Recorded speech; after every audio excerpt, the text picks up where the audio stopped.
Hello दोस्तों, मैं मुकेश कुमार आपका स्वागत करता हूं आपके अपने YouTube channel the unique study पर।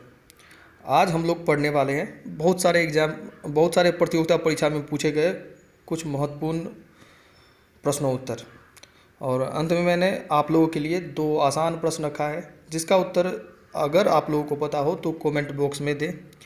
तो देर ना करते हुए बढ़ते हैं आज के महत्वपूर्ण प्रश्नोत्तर की ओर। तो पहला क्वेश्चन है, भारत के साथ लगी सबसे कम थल सीमा वाला देश कौन सा है? भारत के साथ लगी सबसे कम थल सीमा वाला देश कौन सा है? तो इसका आंसर है अफ़गानिस्तान। इसका आंसर है अफ़गानिस्तान। अफ़गानिस्तान भारत के साथ सबसे कम सीमा साझा करता है, जिसका लंबाई 106 किलोमीटर है। यदि सर्वाधिक थल सीमा साझा करने वाला देश अगर पूछा जाए तो उसका उत्तर क्या होगा? बांग्लादेश। बांग्लादेश भारत के साथ सर्वाधिक सीमा साझा करने वाला देश है। यदि इसकी लंबाई देखी जाए तो 4096 किलोमीटर की दूरी भारत के साथ वो सीमा साझा करता है। बांग्लादेश भारत के साथ 4096 किलोमीटर की दूरी साझा करता है।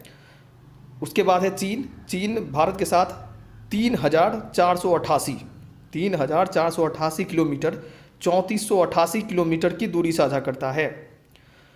तीसरे नंबर पर पाकिस्तान है। पाकिस्तान भारत के साथ 3323 किलोमीटर की दूरी साझा करता है। पाकिस्तान भारत के साथ 3323 किलोमीटर की दूरी साझा करता है। उसके बाद है नेपाल। नेपाल भारत के साथ 1751 किलोमीटर की दूरी साझा करता है। नेपाल भारत के साथ 1751 किलोमीटर की दूरी साझा करता है। उसके बाद म्यांमार भारत के साथ 1643 किलोमीटर 1643 किलोमीटर की दूरी साझा करता है। भूटान 699 किलोमीटर की दूरी साझा करता है। और सबसे कम अफ़गानिस्तान है, जो 106 किलोमीटर की दूरी साझा करता है। ढेर सारे परीक्षाओं में पूछा गया भारत के साथ सर्वाधिक सीमा साझा करने वाला देश कौन सा है? तो दोस्तों उसका आंसर क्या होगा? बांग्लादेश। तो नेक्स्ट क्वेश्चन है, भारत का पश्चिमी बिंदु किस राज्य में है? भारत का सबसे पश्चिमतम बिंदु किस राज्य में है? तो इसका आंसर क्या होगा? इसका आंसर है गुजरात। तो इसका आंसर है गुजरात। भारत का सबसे पश्चिमी बिंदु कौन सा है? तो उसका आंसर है गुजरात। गुजरात में भारत का सबसे पश्चिमतम बिंदु है सरक्रिक बिंदु, जो कच्छ के रण में स्थित है। भारत का सबसे पश्चिमी बिंदु सरक्रिक है, जो कच्छ के रण में स्थित है। भारत के सबसे उत्तरी बिंदु की बात की जाए, भारत की सबसे उत्तरी बिंदु की बात की जाए तो सबसे उत्तरी बिंदु है इंदिरा कौल। सबसे उत्तरी बिंदु इंदिरा कौल है, जो जम्मू कश्मीर में स्थित है। जम्मू कश्मीर में स्थित है। भारत की सबसे दक्षिणी बिंदु की बात की जाए तो इंदिरा पॉइंट, जो अंडमान निकोबार द्वीप समूह में स्थित है। भारत का सबसे पूर्वी बिंदु है किबुथ, जो काराकोरम रेंज में स्थित है। भारत का सबसे पूर्वी बिंदु किबुथ है, जो काराकोरम रेंज में। अगला क्वेश्चन है, तीसरा नंबर क्वेश्चन है, सर्वाधिक संख्या में समस्थानिक किसके पाए जाते हैं?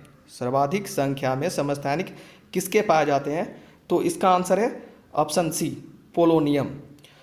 पोलोनियम प्रकृति में पाए जाने वाला सबसे दुर्लभ एवं अत्यधिक रेडियो एक्टिव एलिमेंट है, जिसका संकेत पीओ है। जिसका संकेत है पीओ।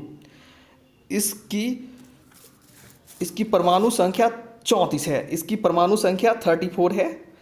सभी ज्ञात तत्व में सबसे ज़्यादा समस्थानिक, सबसे ज़्यादा आइसोटोप पोलोनियम के ही हैं। तो इसका आंसर है सर्वाधिक समस्थानिक किसके पाए जाते हैं? तो वो आंसर है ऑप्शन सी, पोलोनियम। अगला क्वेश्चन है, श्वसन किस प्रकार की अभिक्रिया है? श्वसन किस प्रकार की अभिक्रिया है? तो श्वसन ऊष्माक्षेपी अभिक्रिया है। इसका आंसर है ऑप्शन ए। ऑप्शन ए ऊष्माक्षेपी अभिक्रिया है। ऊष्माक्षेपी अभिक्रिया क्या होता है? ऊष्माक्षेपी अभिक्रिया में उत्पाद के साथ ऊष्मा की भी उत्सर्जन होता है, उत्पन्न होता है। उसे ऊष्माक्षेपी अभिक्रिया कहा जाता है। ऊष्माक्षेपी अभिक्रिया किसे कहा जाता है? जिसमें उत्पाद के साथ ऊष्मा भी उत्पन्न होती है। उस अभिक्रिया को ऊष्माक्षेपी अभिक्रिया कहा जाता है। श्वसन के दौरान भी शरीर में ऊष्मा उत्पन्न होती है, अतः यह ऊष्माक्षेपी अभिक्रिया का ही उदाहरण है। श्वसन ऊष्माक्षेपी क्रिया का उदाहरण है। व्यापारिक वैसलीन किससे प्राप्त होता है? व्यापारिक वैसलीन किससे निकाला जाता है? तो इसका आंसर है ऑप्शन बी, पेट्रोलियम। तो इसका आंसर है ऑप्शन बी, पेट्रोलियम।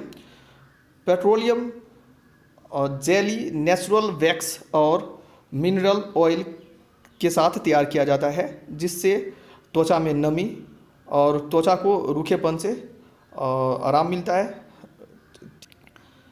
तो व्यापारिक वैसलीन किससे प्राप्त होता है? व्यापारिक वैसलीन प्राप्त होता है पेट्रोलियम से।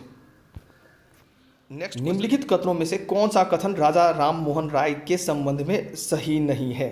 निम्नलिखित कथनों में से कौन सा कथन राजा राम मोहन राय के संबंध में सही नहीं है? तो देख लेते हैं। ऑप्शन ए है, उन्होंने हिंदू धर्म के कर्मकांडों का विरोध किया था। उन्होंने हिंदू धर्म के कर्मकांडों का विरोध किया था, तो ये सही है। और उन्होंने हिंदू धर्म के कर्मकांडों का विरोध सही में किया था, सही है। वो मतलब हिंदू धर्म के पाखंडों का विरोध करते थे। ऑप्शन बी है, उन्होंने हिंदू धर्म में अनेक देवी देवताओं के पूजा का विरोध किया। हाँ, वे मूर्ति पूजा के भी विरोधी थे और अनेक देवी देवताओं की पूजा के विरोधी थे, ये भी सही है। सी है, उन्होंने एकेश्वरवाद का प्रचार किया। उन्होंने एकेश्वरवाद का प्रचार किया, ये भी सही है। उन्होंने एक एकेश्वरवाद का प्रचार सही में किया था, ऑप्शन सी भी सही है। ऑप्शन सी भी नहीं होगा। ऑप्शन डी है, उन्होंने कलकत्ता में एशियाटिक सोसाइटी ऑफ बंगाल की स्थापना की। हाँ, ये गलत है। उन्होंने कोलकाता में एशियाटिक सोसाइटी ऑफ बंगाल की स्थापना नहीं की थी। एशियाटिक सोसाइटी ऑफ बंगाल की स्थापना विलियम जोन्स ने 15 जनवरी 1784 को एशियाटिक सोसाइटी ऑफ बंगाल की स्थापना की थी। तो 6 का आंसर हो जाएगा, सही आंसर होगा डी। कोलकाता में एशियाटिक सोसाइटी ऑफ बंगाल की स्थापना राजा राम मोहन राय ने नहीं किया था, तो इसका आंसर है डी। नेक्स्ट है 7th नंबर क्वेश्चन है, 1893 ईस्वी में सर विलियम वेडरबर्न तथा W.S. केन ने किस उद्देश्य से इंडियन पार्लियामेंट्री कमेटी की स्थापना की थी? 1893 ईस्वी में सर विलियम वेडरबर्न तथा W.S. केन ने किस उद्देश्य से इंडियन पार्लियामेंट्री कमेटी की स्थापना की थी? तो 7th नंबर क्वेश्चन है, 1893 में सर विलियम वेडरबर्न तथा W.S. केन ने किस उद्देश्य से इंडियन पार्लियामेंट्री कमेटी की स्थापना की थी? तो इसका आंसर है भारत में राजनीतिक सुधार हेतु हाउस ऑफ कॉमन्स में आंदोलन करने के लिए। ये सही आंसर है। भारत में राजनीतिक सुधार हेतु हाउस ऑफ कॉमन्स में आंदोलन करने के लिए सर विलियम वेडरबर्न तथा W.S. केन ने इंडियन पार्लियामेंट्री कमेटी की स्थापना 1893 ईस्वी में किया था, अतः इसका answer option A correct answer है। वैदिक कालीन नदी पुरुषनी जिसके तट पर 10 राजाओं का युद्ध हुआ था, 10 राज्य युद्ध किस नदी पे हुआ था? पुरुषनी नदी है। तो उसी के बारे में पूछा गया है। वैदिक कालीन नदी पुरुषनी जिसके तट पर 10 राजाओं का युद्ध हुआ था का आधुनिक नाम क्या है? पुरुषनी नदी का वर्तमान नाम क्या है, यही पूछा गया है। तो पुरुषनी नदी का वर्तमान नाम है रावी नदी। पुरुषनी नदी का वर्तमान नाम है रावी नदी। वैदिक कालीन नदियाँ जिनका नाम बहुत सारे कॉमन नदी हैं जिनका नाम बार बार एग्जाम में पूछा गया, परीक्षाओं में आया है। जैसे पुरुषनी नदी का आधुनिक नाम क्या है? तो रावी, ये है। और इसी तरह बितास्ता नदी का आधुनिक नाम पूछा जाए बितास्ता नदी का आधुनिक नाम पूछा जाए तो बितास्ता नदी का आधुनिक नाम है झेलम। नेक्स्ट है आस्कनी का आधुनिक नाम पूछा जाए।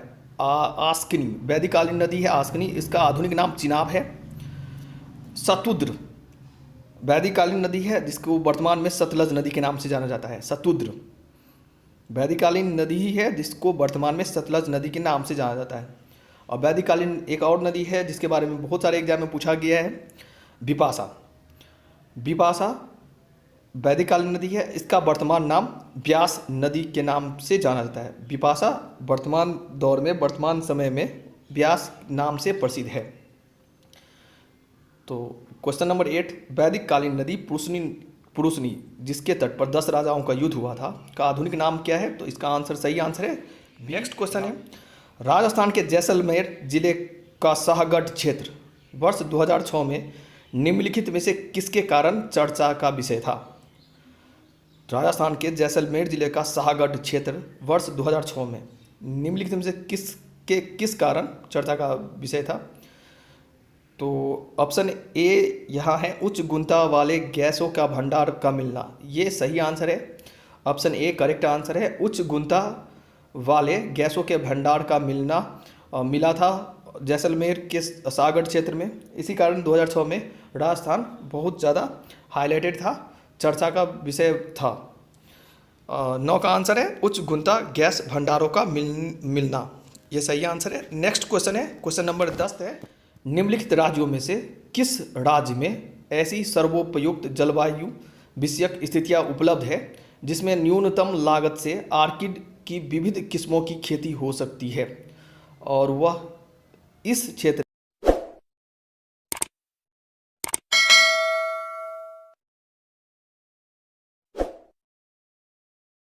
में निर्यात उन्मुख उद्योग विकसित कर सकता है। निम्नलिखित राज्यों में से किस राज्य में ऐसी सर्वोपयुक्त जलवायु विषयक स्थितियां उपलब्ध है जिसमें न्यूनतम लागत से ऑर्किड की विविध किस्मों की खेती हो सकती है और वह किस में निर्यात उन्मुख उद्योग विकसित कर सकता है? तो इसका आंसर है ऑप्शन बी अरुणाचल प्रदेश। इसका आंसर है option B Arunachal. Next question है, क्वेश्चन नंबर 11 है, निम्न में से भारत का कौन सा पूर्वी तट का प्राकृतिक बंदरगाह है? निम्न में से भारत का कौन सा पूर्वी तट का प्राकृतिक बंदरगाह है? तो इसका आंसर है विशाखापट्टनम। इसका आंसर है option D Visakhapatnam, correct answer है। विशाखापट्टनम के बारे में जानते हैं, भारत का सबसे गहरा बंदरगाह है विशाखापट्टनम। विशाखापट्टनम भारत का सबसे गहरा बंदरगाह है विशाखापट्टनम, और यह भारत के पूर्वी तट में स्थित है और यह कोलकाता और चेन्नई के बीच में स्थित है और ये प्राकृतिक बंदरगाह है। और कार्गो की मात्रा के हिसाब से देश का दूसरा सबसे बड़ा बंदरगाह विशाखापट्टनम ही है। अगर भारत का सबसे बड़ा बंदरगाह कहा जाए तो नाहवा सेवा, जिसको हम मुंबई बंदरगाह या जवाहरलाल नेहरू बंदरगाह के नाम से जानते हैं। अगर पूछा जाए जो भारत का दूसरा सबसे बड़ा बंदरगाह कौन सा है कार्गो के हिसाब से, तो इसका भी आंसर क्या होगा? विशाखापट्टनम होगा, और यह पूरब में है और ये कोलकाता और चेन्नई के मध्य में स्थित है। तो इसका आंसर है विशाखापट्टनम। क्वेश्चन है, क्वेश्चन नंबर 12 है, वह कौन सी गैस है जो स्वयं जलती है लेकिन जलने में सहायक नहीं होती है तथा जो सड़े हुए अंडे की तरह गंध देती है? क्वेश्चन नंबर 12 है, वह कौन सी गैस है जो स्वयं जलती है लेकिन जलने में सहायक नहीं होती तथा सड़े हुए अंडे के जैसे गंध देती है? तो इसका आंसर है हाइड्रोजन सल्फाइड। हाइड्रोजन सल्फाइड, इसका रासायनिक सूत्र क्या है? H2S। Option A correct answer है। हाइड्रोजन सल्फाइड क्या है? हाइड्रोजन सल्फाइड के बारे में हम लोग जान लेते हैं। यह एक अकार्बनिक यौगिक है। यह एक अकार्बनिक यौगिक है। यह गैस रंगहीन होता है। यह रंगहीन गैस होता है जो सड़े हुए अंडे की तरह बदबू करता है। यह वायु में, यह हवा में नीले प्रकाश, नीले ज्वाला के साथ जलता है। यह दुर्बल अम्ल है। यह लेड एसिटेट पेपर को काला कर देता है। यह लेड एसिटेट पेपर को काला कर देता है। और इसी तरह पूछा गया क्वेश्चन है, सड़े हुए मछली की तरह बदबू देने वाला गैस कौन सा है? तो इसका आंसर क्या होगा? Ozone, O3। ओजोन एक ऐसा गैस है जो सड़े हुए मछली की तरह बदबू करता है, और एक ऐसा गैस जो मूत्र की तरह बदबू करता है तो वो है अमोनिया। अमोनिया गैस मूत्र की तरह बदबू करता है। क्वेश्चन नंबर 13 है, परमाणु शक्ति संयंत्र किस सिद्धांत पर कार्य करता है? परमाणु शक्ति संयंत्र किस सिद्धांत पर कार्य करता है? तो इसका आंसर है विखंडन। परमाणु शक्ति संयंत्र विखंडन के सिद्धांत पर कार्य करता है। अगर सूर्य के असीम ऊर्जा का स्रोत पूछा जाए, कारण पूछा जाए, क्या है? अगर सूर्य के असीम ऊर्जा का कारण पूछा जाए तो वहाँ आंसर क्या होगा? नाभिकीय संलयन। परंतु यहाँ क्वेश्चन है परमाणु शक्ति संयंत्र किस सिद्धांत पर कार्य करता है, तो वो यह है नाभिकीय विखंडन, विखंडन के सिद्धांत पर कार्य करता है। इतने समय से करोड़ों लोग भूखे और अज्ञान में रहते हैं। मैं हर व्यक्ति को देशद्रोही समझता हूँ जिन्होंने उनके ही पैसे से पढ़कर उनके लिए कुछ नहीं किया। यह कथन किनका है? इतने समय से करोड़ों लोग भूखे और अज्ञानता में रहते हैं। मैं हर व्यक्ति को देशद्रोही समझता हूँ जिन्होंने उनके ही पैसे से पढ़कर उनके लिए कुछ नहीं किया। तो इसका आंसर है ऑप्शन ए, स्वामी विवेकानंद। स्वामी विवेकानंद ने ही कहा था कि इतने समय से करोड़ों लोग भूखे और अज्ञानता में रहते हैं। मैं हर व्यक्ति को देशद्रोही समझता हूँ जिन्होंने उनके ही पैसे से पढ़कर उनके लिए कुछ नहीं किया में भी जाना जाता है। रामकृष्ण मिशन की भी स्थापना उन्होंने की थी। 1893 में आयोजित विश्व धर्म सभा में भारत की ओर से सनातन धर्म के प्रचार के लिए शिकागो गए हुए थे। नेक्स्ट क्वेश्चन है, विश्व के कुल क्षेत्रफल में से भारत का क्षेत्रफल कितना है? विश्व के कुल क्षेत्रफल में से भारत का क्षेत्रफल कितना प्रतिशत है? तो इसका आंसर है ऑप्शन बी, 2.42%। 2.42% विश्व के कुल क्षेत्रफल का भारत 2.42% क्षेत्रफल रखता है। और 2.42 की बात की जाए तो नींबू के रस का पीएच मान भी 2.42 होता है। 2.42 होता है। नींबू का पीएच मान भी 2.42 होता है। हीरा का क्रांति कोण की बात की जाए तो 24.2 डिग्री हीरे का क्रांति कोण होता है। अगला क्वेश्चन है नेक्स्ट, कॉफ़ी उत्पादन में भारत का विश्व में कौन सा स्थान है? कॉफ़ी उत्पादन में विश्व में भारत का कौन सा स्थान है? तो यहाँ आंसर है 6वां स्थान है। कॉफ़ी उत्पादन में भारत का विश्व में कौन सा स्थान है? तो आंसर है यहाँ 6वां स्थान है, 6ठा स्थान है। नेक्स्ट क्वेश्चन है, भारत के कुछ भागों में यात्रा करते हुए आप देखेंगे कि कहीं कहीं लाल मिट्टी पाई जाती है। मिट्टी के इस रंग का प्रमुख कारण क्या है? मिट्टी के इस लाल रंग के होने का कारण क्या है? तो इसका आंसर है फेरिक ऑक्साइड की विद्यमानता। आयरन ऑक्साइड या फेरिक ऑक्साइड के कारण ही मिट्टी लाल नजर आती है, लाल दिखती है।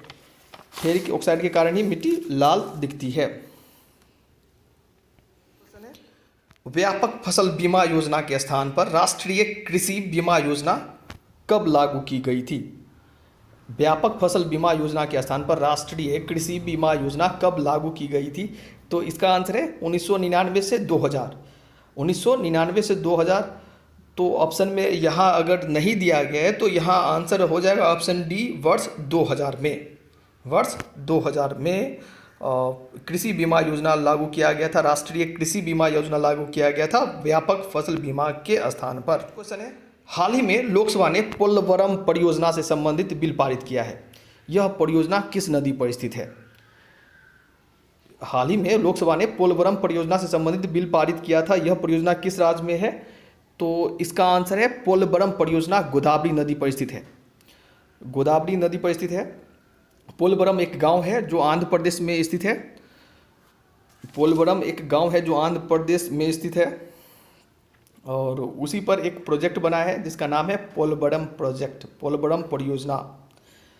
क्वेश्चन है, जब कावेरी तमिलनाडु में प्रवेश करती है तो वह कौन सा जलप्रपात बनाती है? जब कावेरी तमिलनाडु में पहुंचती है तो वह कौन सा जलप्रपात बनाती है? तो हम लोग जानते हैं तमिलनाडु में एक झरना है जिसका नाम है होगेनकाल झरना। होगेनकाल झरना कहाँ स्थित है? तमिलनाडु में स्थित है। और जब कावेरी नदी तमिलनाडु में प्रवेश करती है तो एक जलप्रपात बनाती है, वो है होगेनकाल जलप्रपात। वीडियो के शुरुआत में बताया था आप लोग के लिए 2 आसान प्रश्न रखा गया है। तो पहला प्रश्न है, भारतीय संविधान की अनुसूची में दल बदल विरोधी कानून, एंटी डिफेक्शन कानून कहाँ दिया गया है? किस अनुसूची में वर्णित है दल बदल विरोधी कानून? दूसरा क्वेश्चन है, थीन बांध किस नदी पर स्थित है? थीन बांध किस नदी पर बनाया गया है? तो दोस्तों इसका उत्तर आप लोगों को कमेंट बॉक्स में देना है। अंत तक देखने के लिए आप लोगों को बहुत बहुत धन्यवाद।